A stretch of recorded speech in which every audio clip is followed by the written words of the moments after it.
doing here today is we're just basically sort of bringing a recap of all the energies. Hopefully, as time goes on, we're going to have more people join us like we normally do. And we're just going to bring a recap of all the energies and basically sort of define what is how we're going to build a lasting legacy through cultural tourism. So from the past 8 weeks of us sort of deciphering what we're trying to do here and we're trying to build here, we figured out that the best, our best forward moves is to start looking at dealing with cultural tourism and traveling back to the Caribbean and providing cultural tours and stuff. So that's what we're doing here today, sort of just emphasizing on everything that we've done. So, I mean, the notion of cultural tourism. So, sorry, greetings if anyone has missed my introduction. I know Atiba introduced me earlier, but I'm Isis and I'm your host today. I've been hosting these sessions.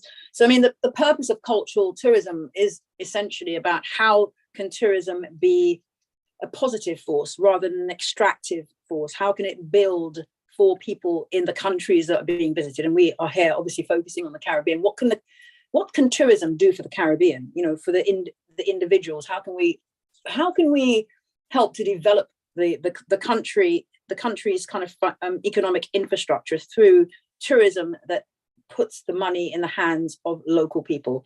So I thought, you know, one of the things about tourism, one of the drivers for tourism is an interest in a particular region or country or island. Why do people want to go to the Caribbean? What is it so special about the Caribbean? So I thought for our 8th session, I would start off by introducing 8 facts to you about the Caribbean. I've put them in the chat, but I think it might just be worth thinking about some of these things. So the Caribbean region comprises of 13 island nations and 12 dependent territories.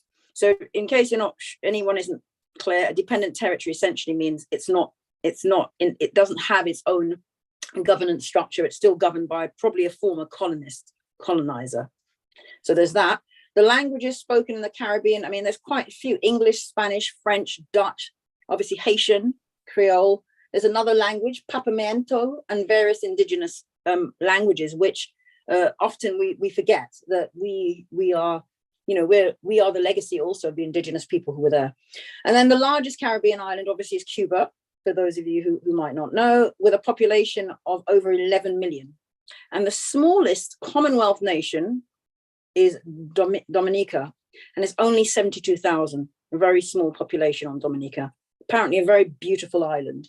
And I thought another fact 4, sorry, there's a number of species that are also only unique to the Caribbean. So the first thing that came to my mind was a Ciceroo parrot, because my ex-husband is Dominican, my children are half Dominican. So I thought about the Ciceroo parrot, this one creature that only lives in Dominica. But there's also the Cuban Solidon, which I've never even heard of, and the Antillean manatee. So there's quite a few different things.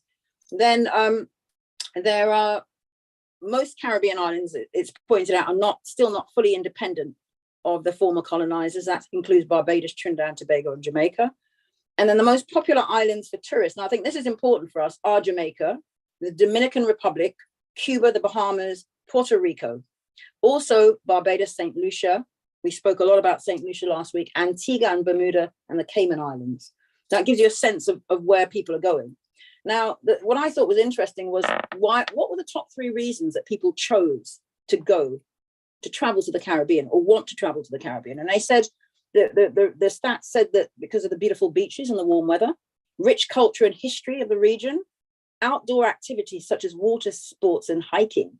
And the reasons why people intend, so those who want to go as kind of a dream, is escaping the cold winter weather in the home country, relaxation and rejuvenation, and seeking adventures and new experiences. And finally, there are numerous airlines that do fly to the Caribbean, including Delta, United, American Airways, and then of course you've got Caribbean Airways, Liat, and Inter-Caribbean Airways. So I just thought I'd start off the session by just throwing out a few facts about some of the things that we have, what makes us special in the Caribbean. Why do people want to come and spend time in those islands? Why do they want to come and see our culture and our heritage? So I'd love to hand over to our members on this session today. We've got San back, we've got Chelsea, and we've got Professor Andrew. I'm wondering if any of you would care to make a contribution to the theme, which is all about, this legacy of cultural tourism. Don't be shy. Please feel free to take off your mic and contribute. Yes, Chelsea, greetings. Hi, I'm Chelsea. I'm from the beautiful Caribbean island of St. Lucia. I'm actually here I'm in London currently studying, doing a master's in communication, and the focus for my dissertation project is the role of communications in developing a sustainable community tourism product. And a friend of mine forwarded me this session, so I came in just to listen to see if there were any concepts that I could perhaps apply to the theories for my dissertation project. So I am merely an observer this evening. But could I ask you a question though, sister? Because I mean, I did a dissertation a few years ago. Well, I did a master's a few years ago.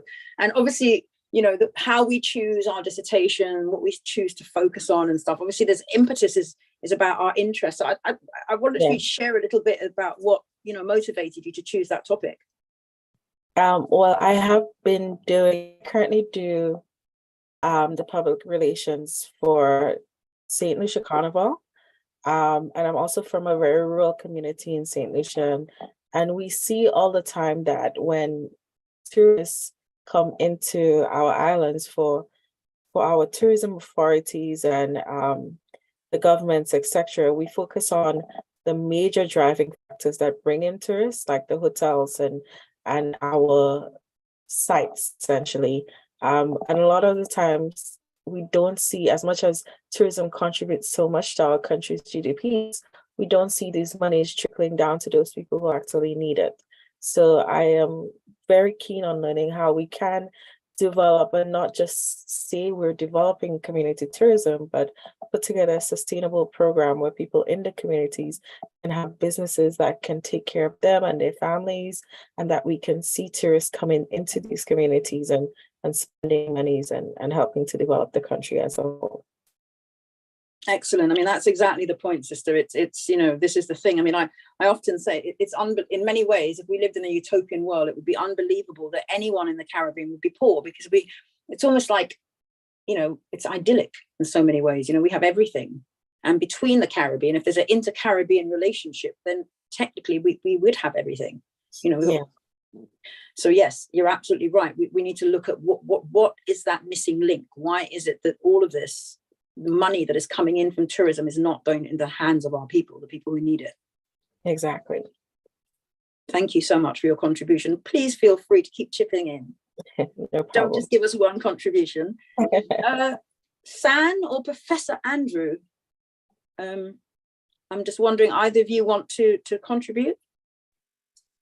Hi, this is Andrew. Greetings. Sorry, can I ask you, are you the same Andrew that has been working with Alexander the Great that you met in Trinidad?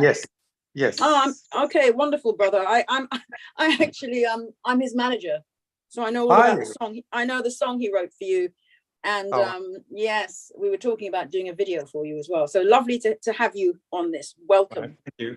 Well, I am just an interested observer to what you guys are doing, and I think what you are doing and what you plan to do is amazing. I spend most of my time now in Trinidad.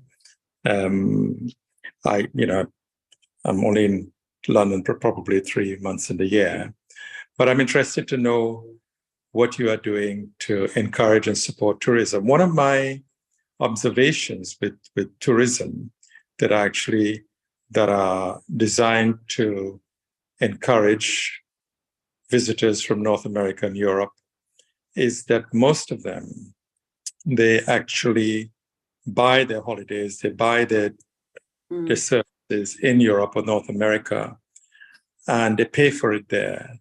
And the beneficiaries of the funds are negligible. Of course, it creates employment locally, that's fine. But the real money does not come to any local businesses or local industry, perhaps for food, perhaps for the infrastructure locally and employment, but that's in percentage terms. It's a small percentage. And I wonder whether there is anything in place with governments, for instance, that are encouraging the holiday companies, let's use British Airways, for example, encouraging them to recompense a certain percentage of the funds to the islands. That is a very, very good point that you've raised. Now, that really is down. Now, that's at governmental level, essentially, isn't it? Because for that, that's almost like a levy.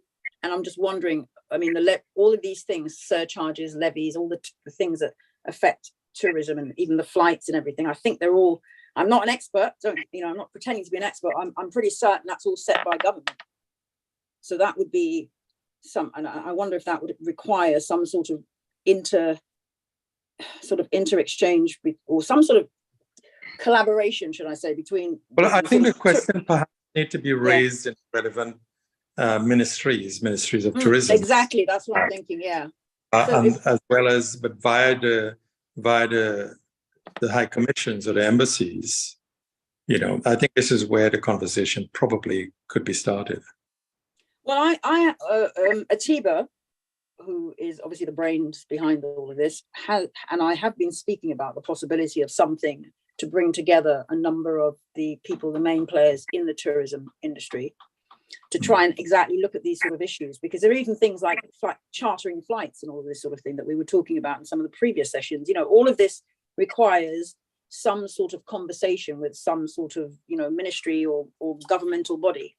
If there is a way to kind of almost, I don't know, compensate through the sort of the idea that you've mentioned. I mean, the alternative, of course, is to kind of reach directly into targeted communities, I suppose, who might want to book directly with people rather than going through, as you say, tourist sites or whatever, where the money doesn't go to people. We also have one that is beneficial, as everybody knows, Airbnb. Airbnb take a commission, but tourists, I've got 2 Airbnb properties, for instance, and the funds that are paid is remitted to Trinidad. It's not in the UK or North America. It's actually remitted to Trinidad, and Airbnb take their percentage. So the bulk of the funds actually come to Trinidad. That's Airbnb, but that's one example of actually getting the funds into Trinidad.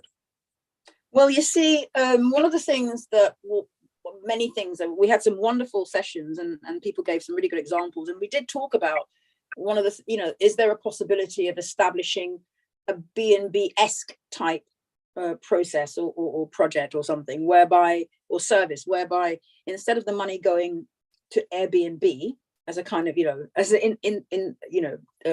what do you call it? I forgot what you call it. I'm a bit off today. Sorry. My mind is not quite where it should be.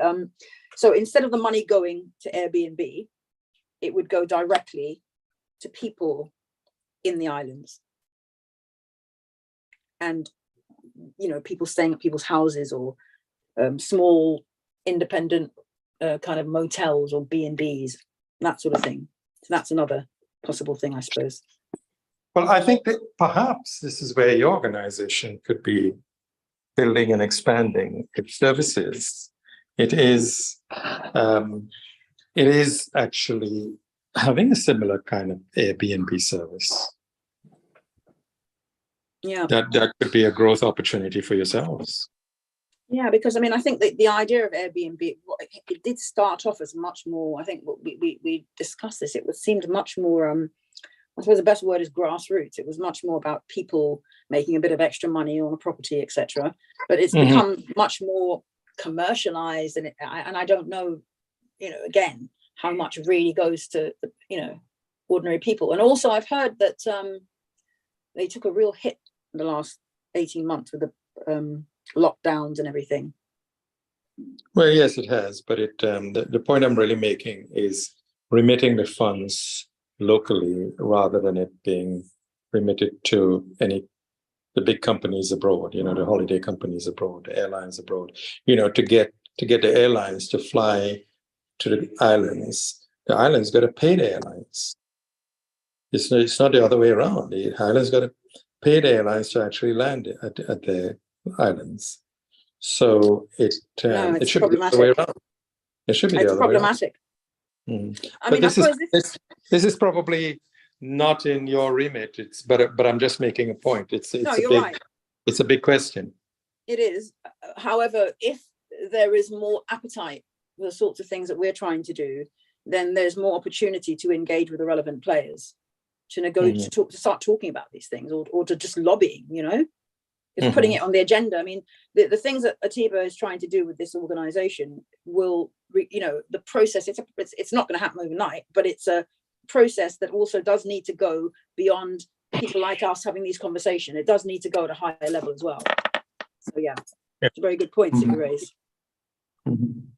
Okay. How do you feel about hearing some of these points that the brother Andrew has raised, Atiba? You're muted.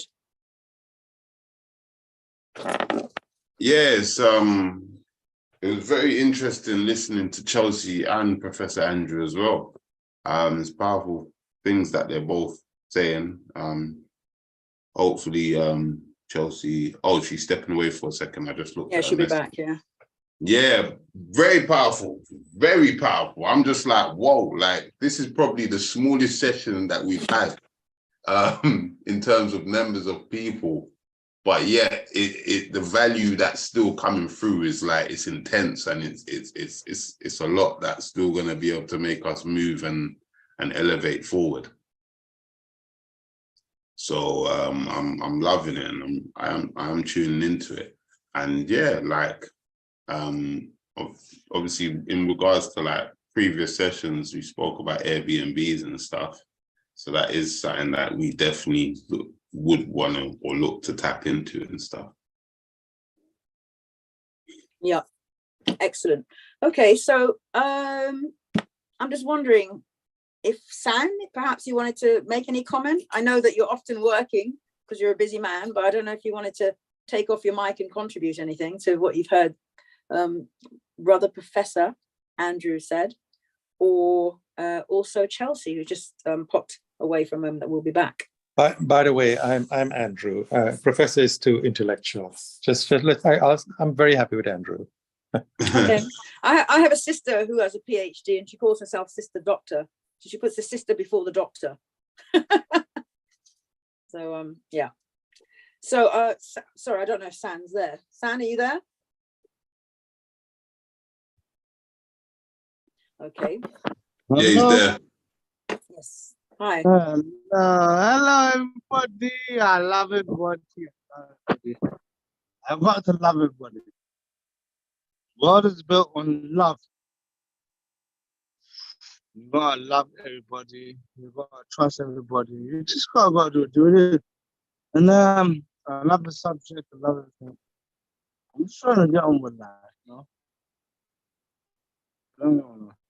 So many things in life is so delicate. Sorry. Okay. And any comment on sustainable, cultural tourism and some of the ideas that were put forward? There's some culture is fine. Everything's all right. And we need to work with these companies. Sorry, San, my brother. Yeah. Your audio is not good. I don't know if you're moving, but your voice is going in and out.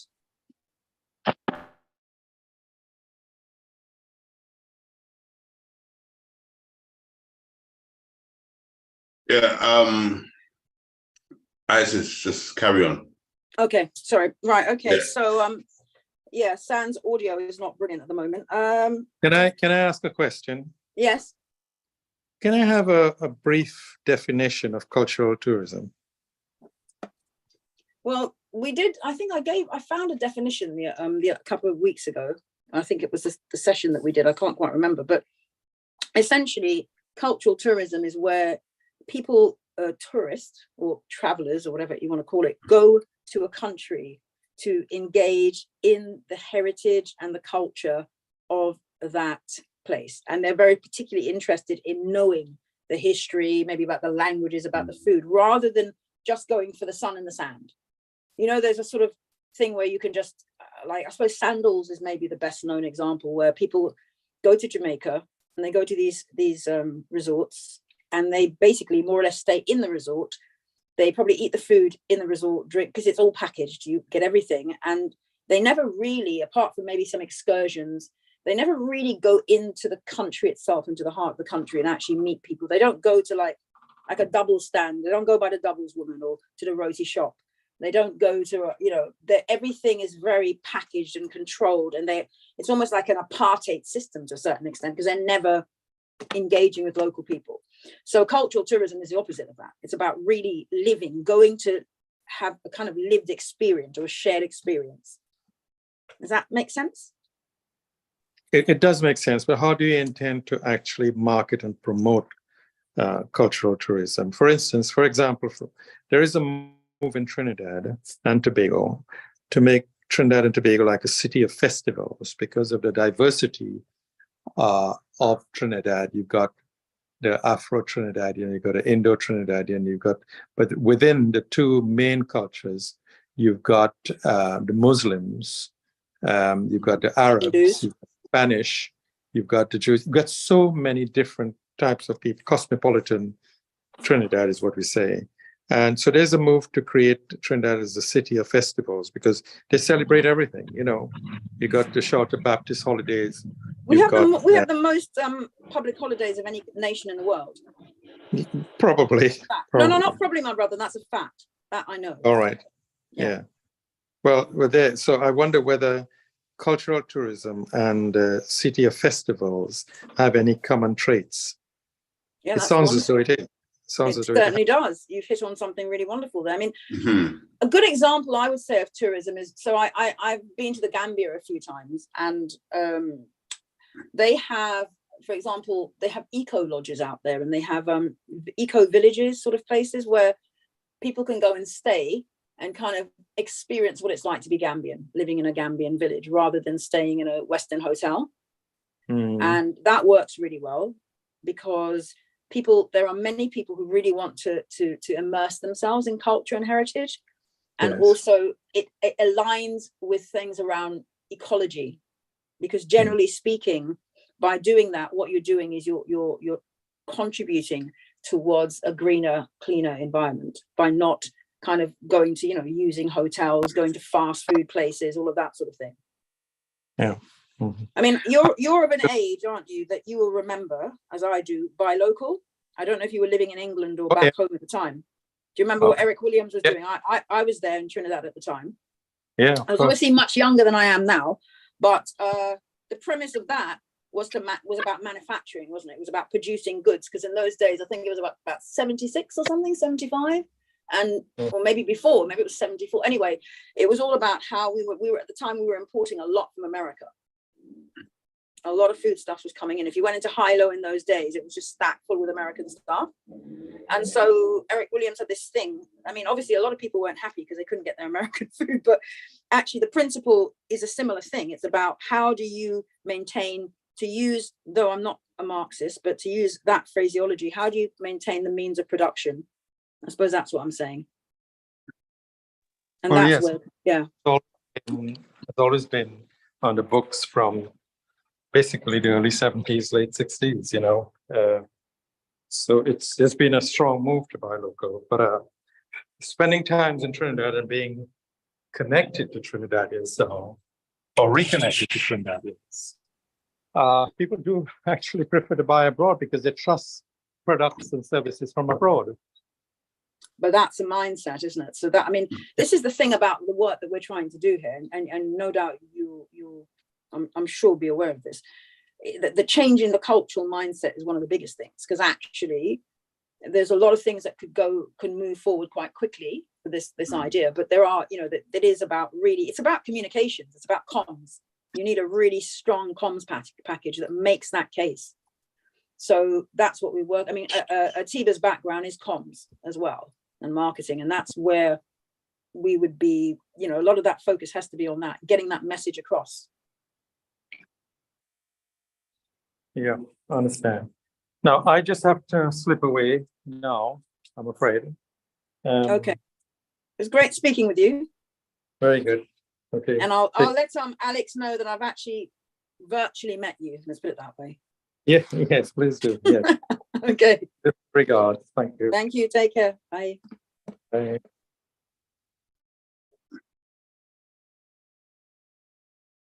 Right. So, Atiba, Yo, hand over to you.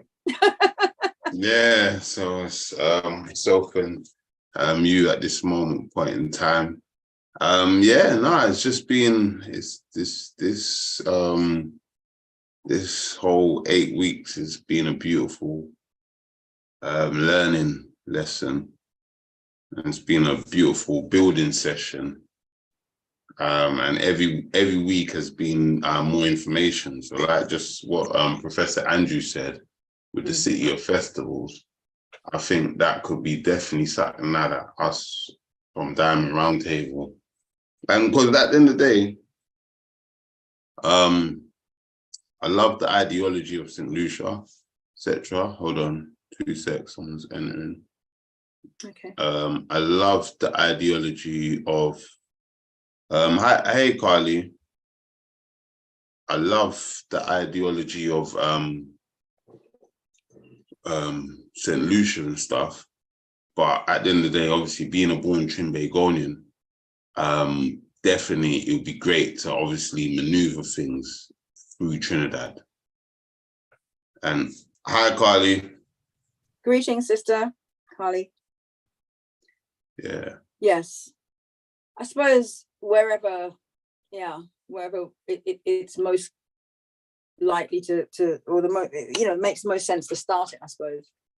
But just for your reference, sister Carly, we've been talking about the continuing the conversation that we had some time ago, picking up on it rather than moving it forward, around how we can use cultural tourism to build legacy in the Caribbean.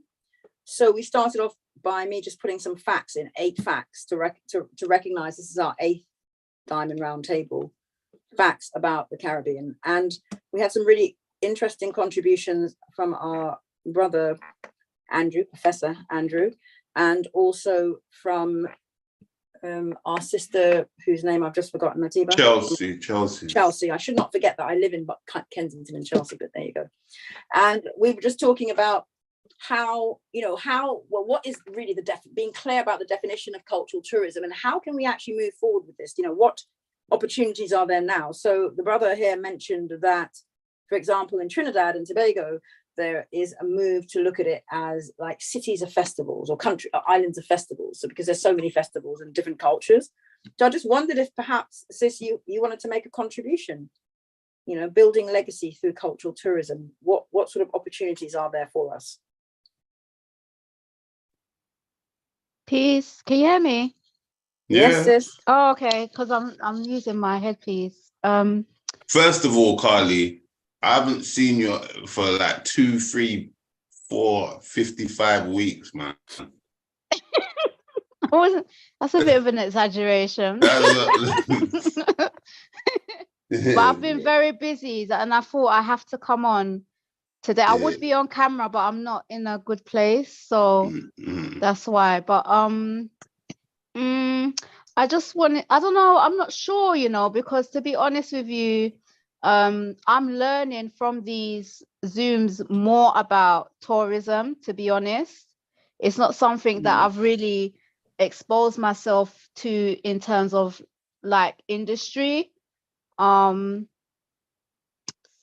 but the idea that you said about what was it, like City of Festivals? Yes, apparently in Trinidad and Tobago, because I don't know if you know Trinidad and Tobago, but there's so many different like festivals and events.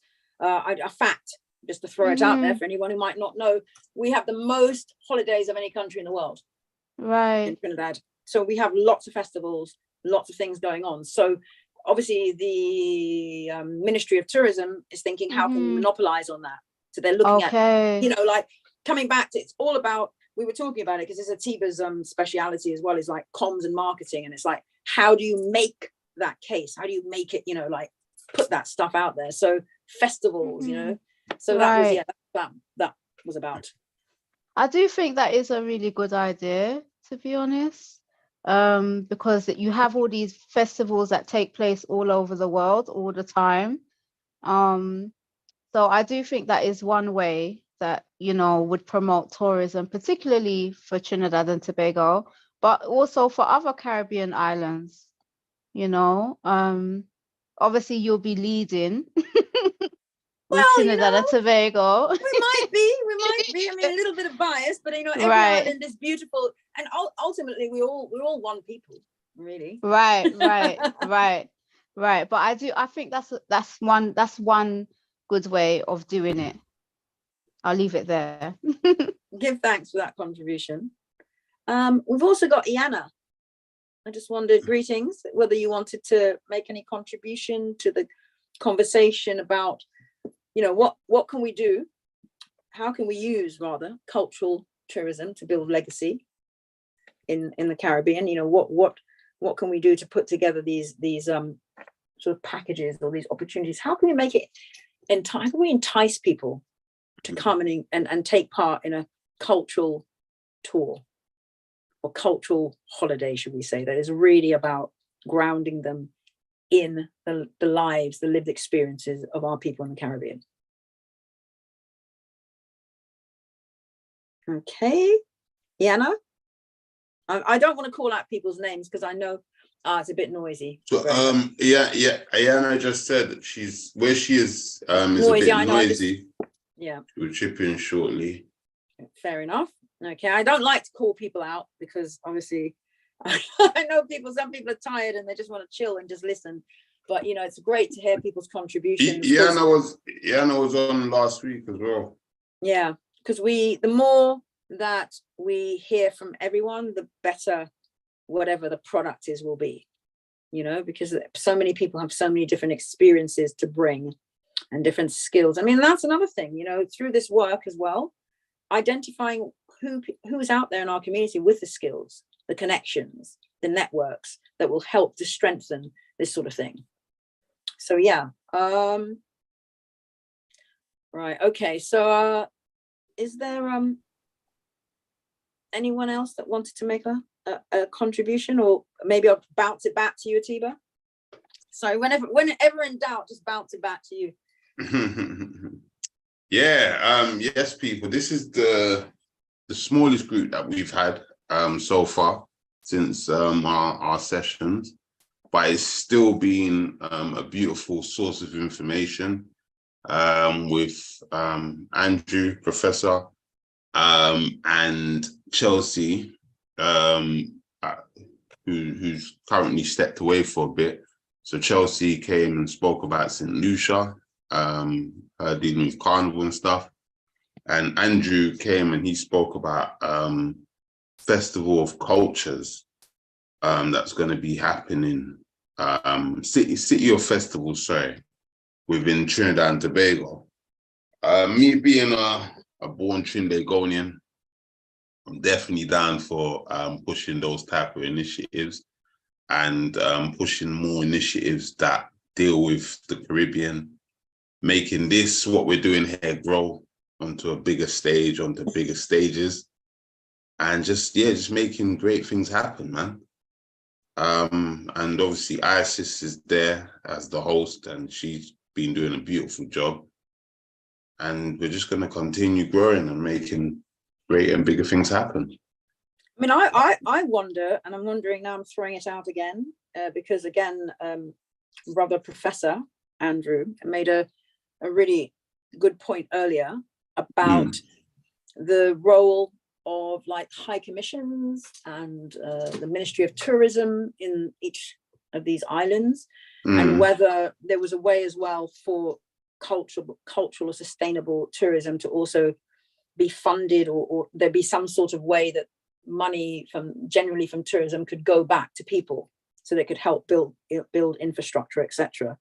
And I just wondered if people had any experience of that, or they had any opinions on that. I mean, is it something that in terms of building sorry, the one thing I got told, especially with what I'm doing here now, or what we're doing now, when we're doing stuff like this, or we're looking at doing tourism back to the countries, in the Caribbean and stuff, that there's literally, there is pots within the governments that we would be able to tap into that, do you know what I'm saying? And because we're already sort of doing what we're doing here with these type of programs, we will be able to be looking at getting those, tapping into that source, basically. So Yeah, that makes sense. I mean, I suppose I'm just wondering, with anyone. Can I Yes. make a couple of comments, please? Yes, of course.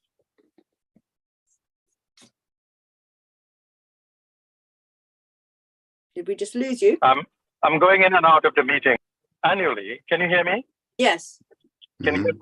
Annually, I used to go to Jamaica to support the fashion industry.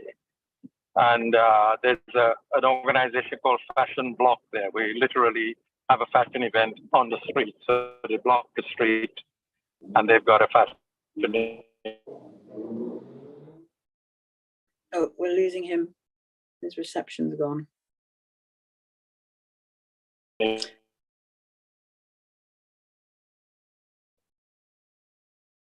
Might have to just move position or something.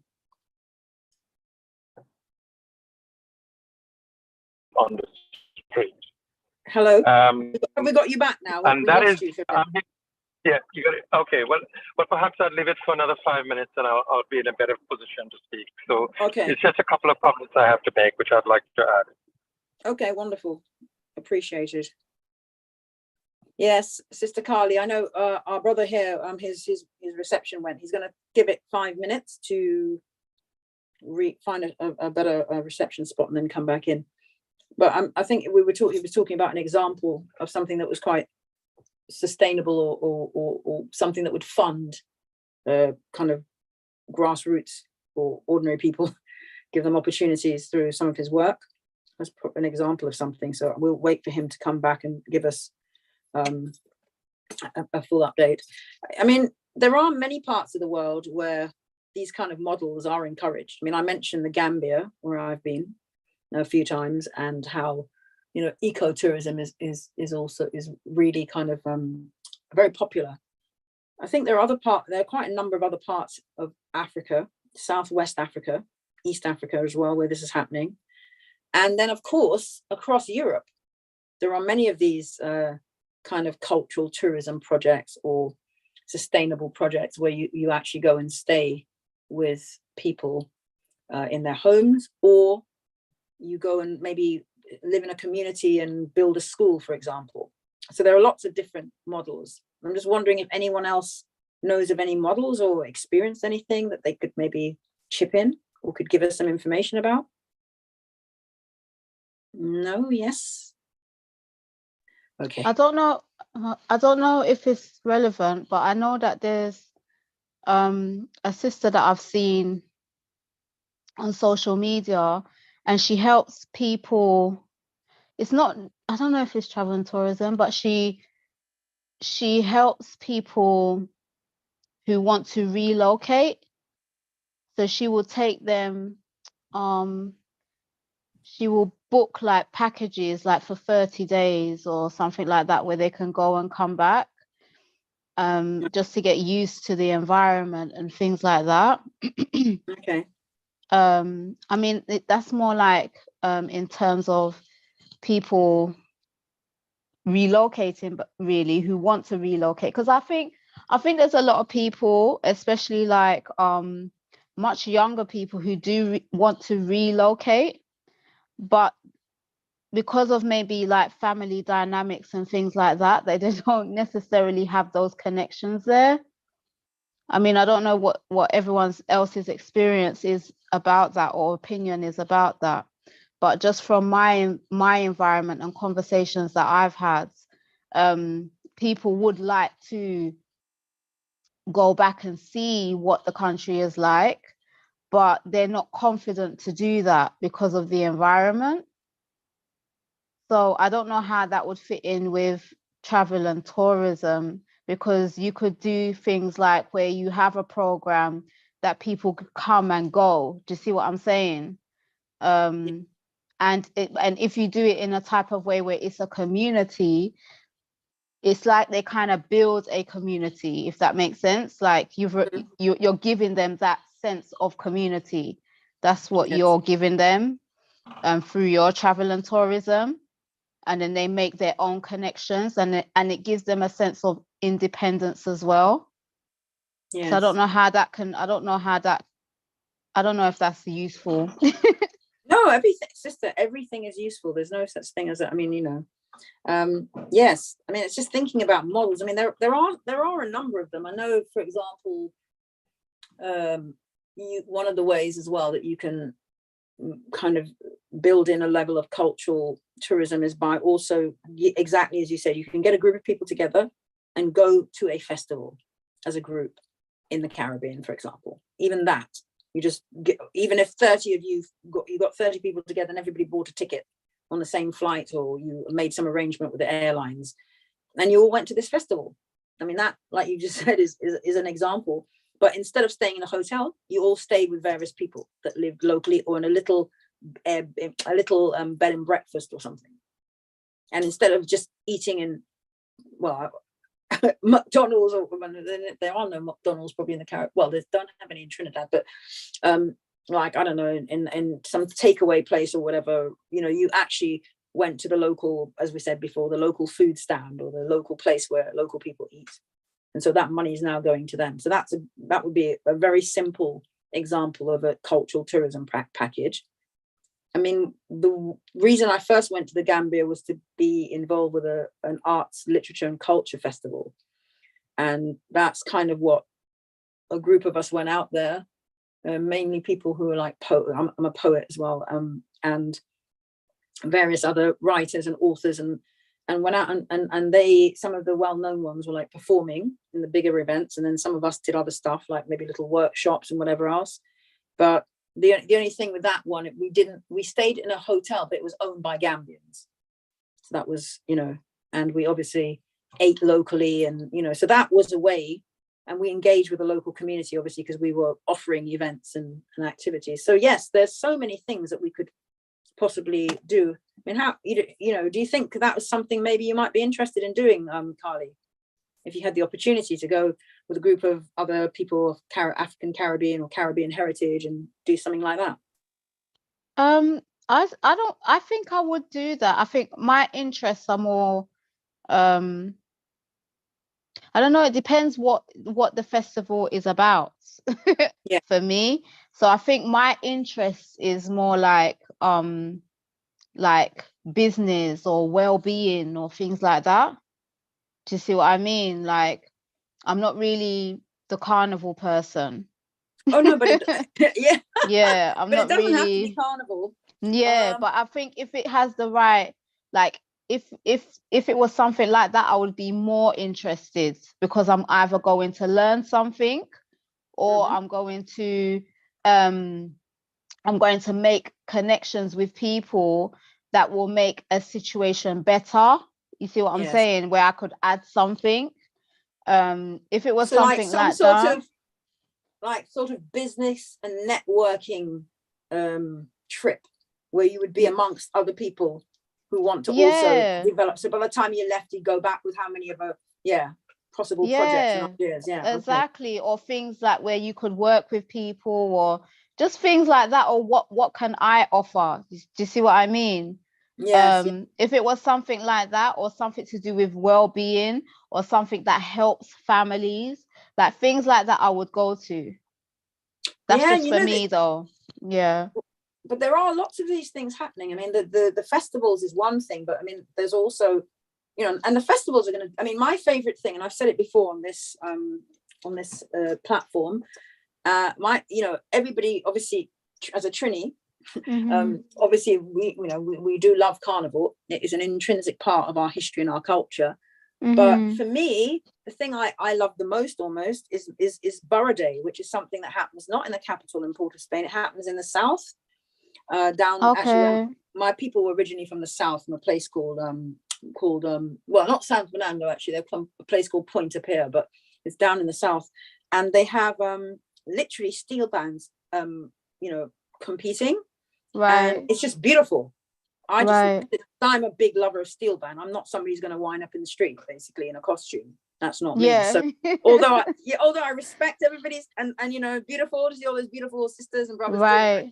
it's not for me. I'm not that sort of person. So I want to hear my steel pan. I want to go to a tent and hear some, Stanton Manatee. Do you know what I mean? I want to hear some old school calypso. I want to hear, so you're absolutely right, my sister. There is something for all of us.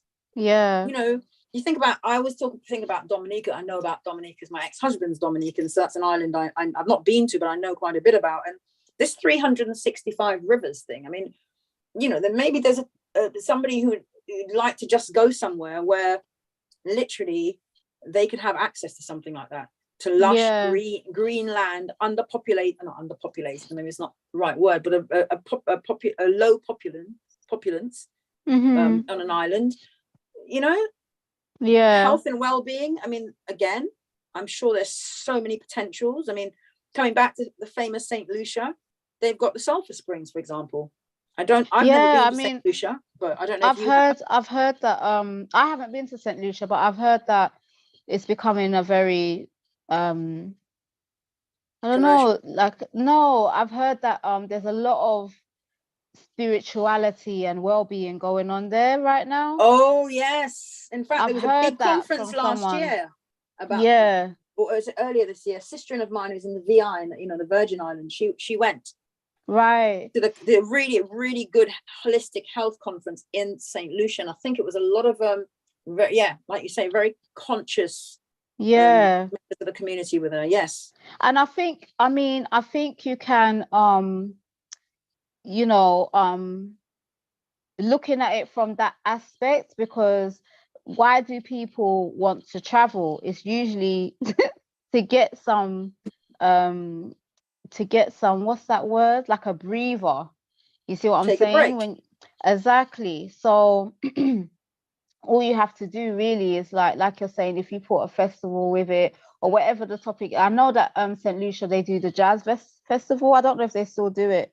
Oh God, yes, that it's on the map now. The Jazz Festival in St. Lucia is a big thing, and I remember when it started, or many years ago, it was a tiny thing, and it's huge now. It really put St. Lucia on the map. I mean, so it's interesting because I started off the session by just sharing 8 facts about the Caribbean, because this is our 8th session, and I wanted to sort of celebrate that. And one of the points, the facts, my 7th fact, as it were, was about what were the top 3 reasons that travelers had given for having visited the Caribbean or wanting to visit. So the first bit was like the reasons that they gave for having visited it was beautiful beaches and warm weather. The second one was rich culture and history of the region. So you see, that's actually very high up. And this is a statistical, I mean, this is me grabbing stats off the internet. Outdoor activities such as water sports and hiking. So again, hiking and water sports talks to that idea about ecology, environment, etc. And then the reasons why people wanted to go to the Caribbean, those who haven't got there yet, was escaping the cold winter weather. Hello, it's a no-brainer. And then relaxation and rejuvenation, which is exactly what you said. Rejuvenation, re-energizing, and then seeking adventures and new experiences. So, there's a lot there. There's a lot there, and we can offer those things. We really can in the Caribbean. We have the potential. Like you could even like take each of them and think about the best places to execute those what you mentioned. Exactly. So for example, I may not go somewhere like Jamaica for hiking or walking. Do you see what I'm saying? But I may go somewhere like Dominica or somewhere that's very hilly for that type of thing. So you could even you can determine, which place I know you're focused on Trinidad and Tobago, but you could determine which place, you go to just by the activity itself, which will be best, to do.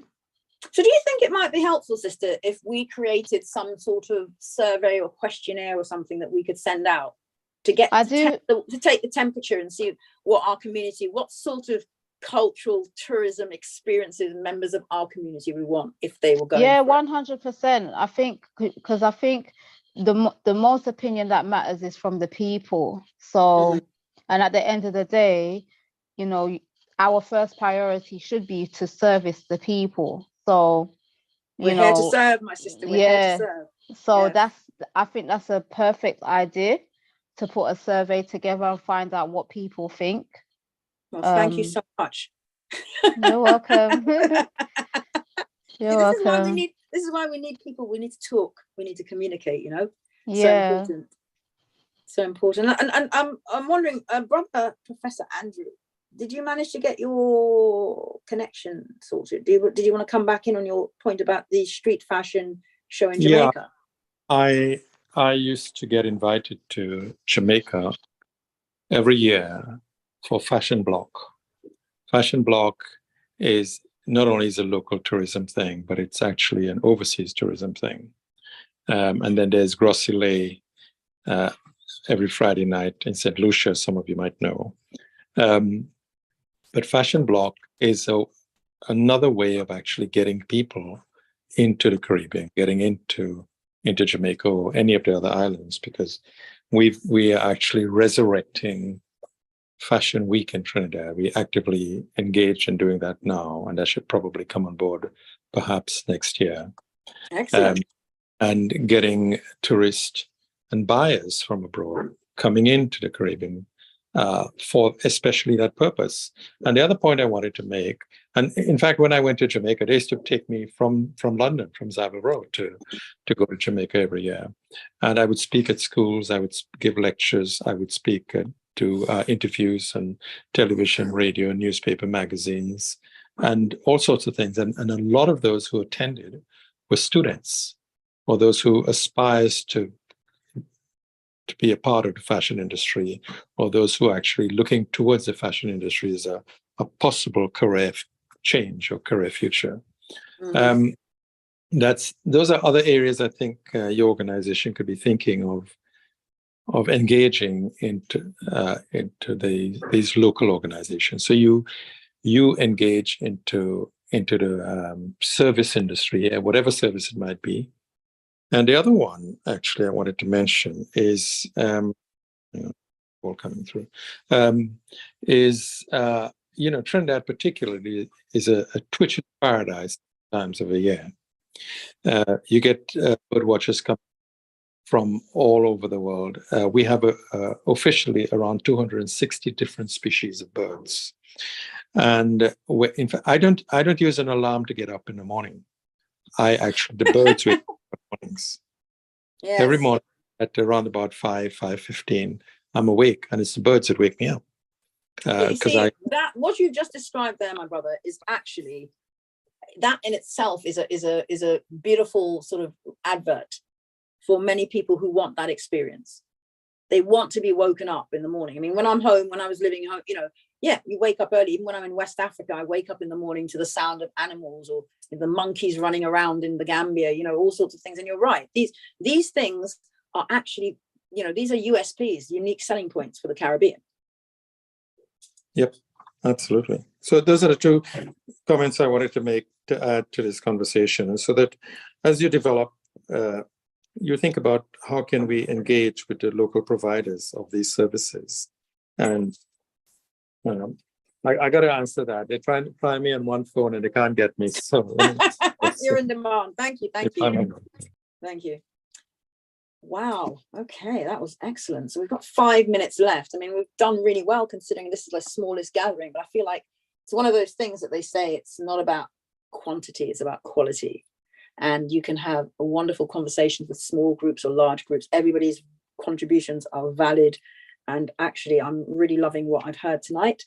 So we've got 4 minutes, actually. And I'm thinking, I don't know, Sister Chelsea, if you wanted to come back in, because we lost you for a bit, you had to go off. If you wanted to make any other contributions before we start to wrap up, and I hand over to Atiba. I'm sorry, I'm not at this time, thanks. Sorry? I said not at this time, thank you. Okay, that's fine. But I hope you get some good input for your dissertation, and I hope you know, you keep coming back to these sessions, because there's a lot of interesting people coming on and lots of interesting information that I'm sure will help with the dissertation. And actually, the more I quite like when you can put in live material in your dissertation, so it's not all, you know, maybe you've actually conversed with somebody or been in a meeting and you can put that in. It brings it to life at times. So not that I'm obviously telling you how to do your dissertation, but it can Thank you. I appreciate the recommendations. Thank you. You're most welcome. So I want to hand over now to Atiba to start closing us out. Yes, good evening all. So yeah, today has You know, guys, this is really, sorry to interject, but this is really coincidental. Can you hear me? Yes. That call I just got was the chairman of Angostura inviting me to their museum and to give a tour of their facilities. Wow, they have a museum. Yeah. And, you know, Angostura is one of the oldest brands in Trinidad and Tobago. And Yes. this is yet another opportunity that, you know, you could be thinking about. It just happens to fall on my lap right now while I was speaking to you guys. Wow. I didn't even realize we had a museum. Yes, they've got a museum, and well, I didn't know they had a museum. He just said to me, "We'd like to invite you to a museum and a tour of their facilities." And out of interest, where is this museum? Because I know where the Angostura is. I actually don't even know. You don't even know. They're gonna get the promotional person to call me sometime tomorrow to arrange a tour. No, well, do let us know where this is, because next time I have to go back home quite soon, actually, just to sort out some business. I would definitely be interested to see this museum, because I always feel like one of the things that we need to build up more in our cultural and heritage sector is, you know, museums and these sorts of things. And I see it not just in the Caribbean, but also I've seen it in West Africa and stuff as well. We really need to look at how we can make them as well, you know, produce more of them, make them more engaging, because there's so much heritage. Another thing you'll be aware of is the quality of Trinidad's cocoa and for chocolates. There is, I think there usually are tours where you go to the cocoa growers. I'm pretty sure it's not a museum, but they actually turn the cocoa into chocolates. Yeah, that's another thing. Yeah, that's it. Kind of like the Guinness factory. Yeah. Well, yeah, there you get yourself inebriated, yes. But no, they only give you I'm going to Angostura. You never know. You only get half a Guinness when you leave the Guinness factory. Yeah. Well, there you are. That's my input for the day, and thank you very much for. Thank you so much for your contributions. In fact, sure. and thank you to all of you. You've been wonderful. I want to hand you over to Brother Atiba. Yeah, again, blessings. Big up to Professor Andrew, Carly, and Chelsea, and big up all the time to Isis, who's given us a beautiful hosting session again. Loving it. It's beautiful energy. We're moving forward, we're making great and big things happen. Yeah, this was our smallest session in terms of numbers of people, but it was still just as valuable as any other. So keep showing up and keep turning up, and let's keep building.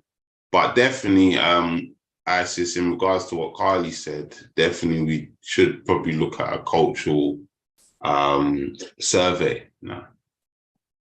And then that can at least be something that we can move forward on and stuff. It's always good to have an evidential basis for anything you're doing. So yeah, one love, and let's keep moving. Yep. I'll see you all next week. All right, thank you. Oh yeah, sorry, hold on. Chelsea as well, because obviously you don't know who you are.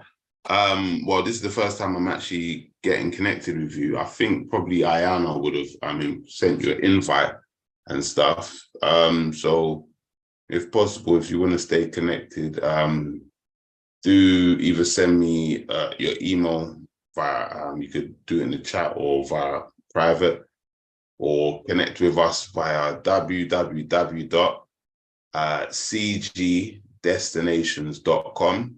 So again, cgdestinations.com, which was obviously caribbeanglobalDestinations.com. Yeah. Okay, well, I also dropped my email address in the chat. Wait, let me take that down now before I lock you all off. Let me just grab that.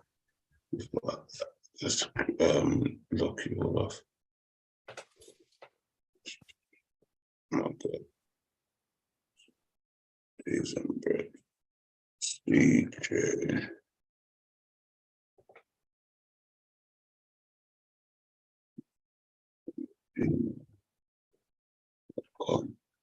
Yes, people. One love and have a good evening. Have a blessed evening, everyone. Thank you so much. Thank you. Bye. You too. Take care. Bye. Bye.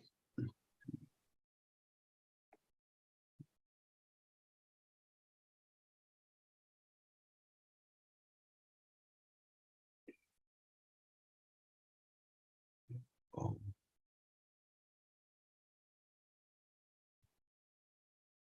Oh.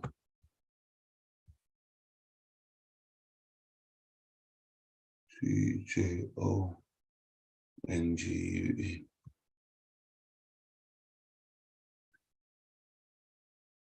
CJONGUE. CJONGUE.